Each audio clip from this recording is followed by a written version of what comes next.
Happy Friday, guys. For today's lesson on our rainbow canvas, we're using some tape.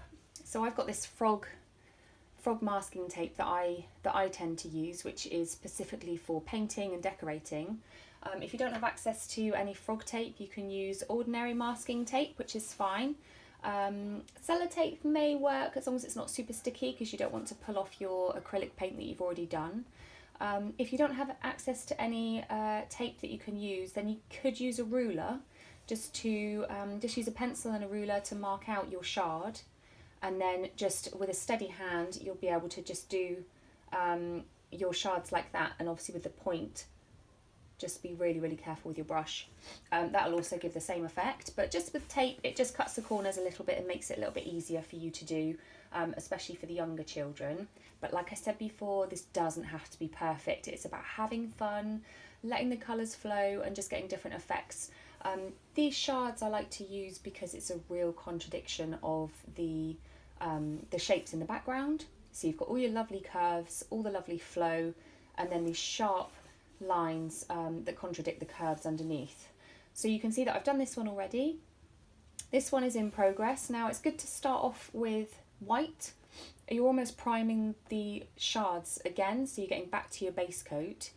Do white first, and then with this one I've left the base coat with white. This one's had 2 shades of white already, and this one I'm going to actually do some black on the top of this one. So your brush is slightly wet, and then you just want to go over with your black.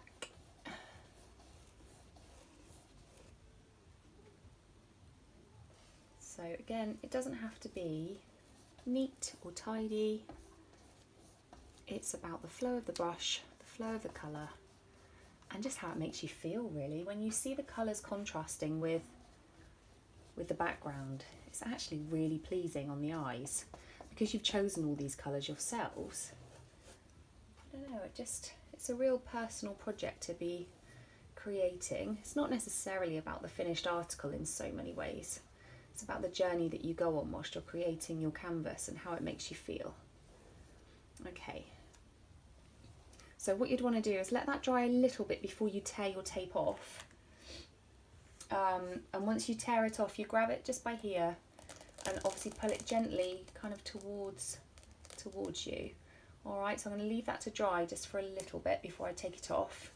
Don't let it dry all the way, but just, I don't know, 5 minutes, and then you can peel that off. Now don't worry if it bleeds a little bit, because there's lots more layers to go on over the top yet.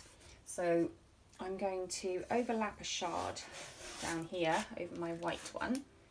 So they can be as wide as you like, as narrow as you like. It's up to you. You are the artist of your own canvas. So it's up to you to decide what effect you're going for. So this one we're going to need to do the base white. So you get a fresh brush, or you can wash up your last brush, slightly wet, and then let the white flow here.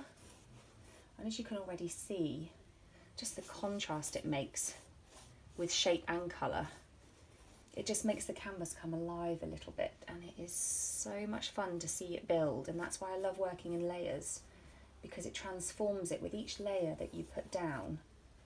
The canvas literally transforms right in front of you and takes on a different status, which is what it's all about.